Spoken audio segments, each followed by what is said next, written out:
முதல் வாசகம். அரசர்கள் முதல் நூலிலிருந்து வாசகம்.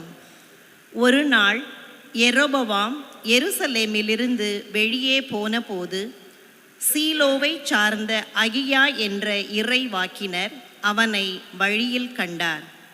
அவர் புது சால்வை ஒன்று அணிந்திருந்தார். இருவரும் வயல்வெளியே தனித்திருந்தனர். அப்பொழுது அகியா தாம் போர்த்தி இருந்த புது சால்வையை எடுத்து அதை 12 துண்டுகளாக கிழித்தார். பிறகு அவர் யெரொபெயாமை நோக்கி பின்வருமாறு கூறினார்: இவற்றில் 10 துண்டுகளை உனக்கென எடுத்துக்கொள். ஏனெனில் இஸ்ரவேலின் கடவுளாகிய ஆண்டவர் உனக்கு இவ்வாறு கூறுகிறார்: இதோ, நான் சாலமோன் கையினின்று அரசை பறித்து 10 குலங்களை உனக்கு அளிக்கப் போகிறேன். ஆயினும் என் ஊழியன் தாவீதை முன்னிட்டும் இஸ்ரவேலரின் நகர்கள் அனைத்திலிருந்தும் நான் தேர்ந்து கொண்ட எருசலேம் நகரை முன்னிட்டும் ஒரு குலம் மட்டும் அவன் கையில் இருக்கும். தாவீதின் குடும்பத்துக்கு எதிராக அன்று கிளர்ந்திருந்த இஸ்ரவேலர் இன்று வரை அவ்வாறே இருக்கின்றனர். ஆண்டவரின் அருள்வாக்கு. இறைவனுக்கு நன்றி.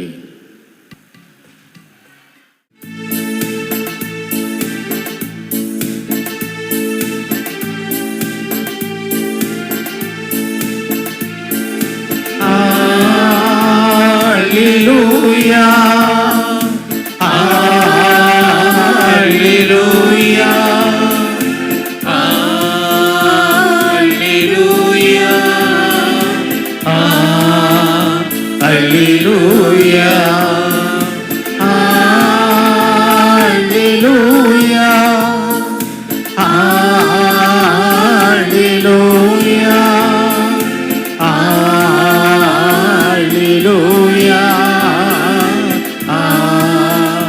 Hallelujah. உம் திருமகனின் சொற்களை எங்கள் மனதில் இருத்தும்படி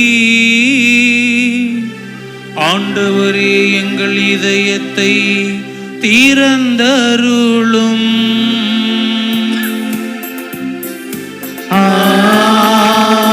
Hallelujah, Hallelujah, Hallelujah, Hallelujah.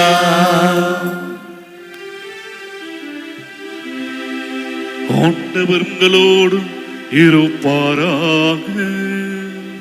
உம் ஆன்மாவோடும் இருப்பாராக.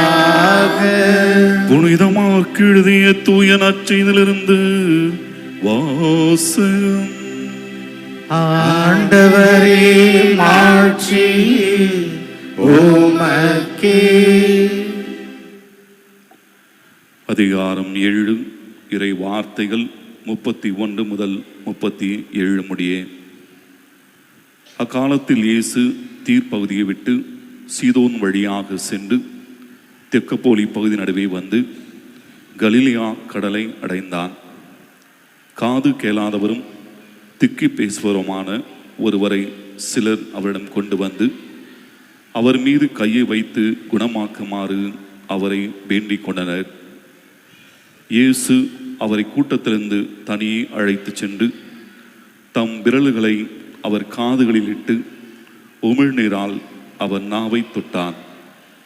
பிறகு வானத்தை அண்ணாந்து பார்த்து பெருமூச்சு விட்டு அவரை நோக்கி எபத்தா, அதாவது திறக்கப்படு என்றார். உடனே அவருடைய காதுகள் திறக்கப்பட்டன, நாவும் கட்டவிழ்ந்தது. அவர் தெளிவாக பேசினார். இதை எவருக்கும் சொல்ல வேண்டாம் என்று அவர்களுக்கு அவர் கட்டளையிட்டார். அவரது கட்டளைக்கு நேர்மாறாக இன்னும் மிகுதியாய் அவர்கள் அதை அறிவித்து வந்தார்கள். அவர்கள் அளவு கடந்த வியப்பில் ஆழ்ந்தவர்களாய், இவர் எத்துணை நன்றாக யாவற்றையும் செய்து வருகிறான். காது கேளாதோர் கேட்கவும் பேச்சற்றோர் பேசவும் செய்கிறாரே என்று பேசிக்கொண்டார்கள்.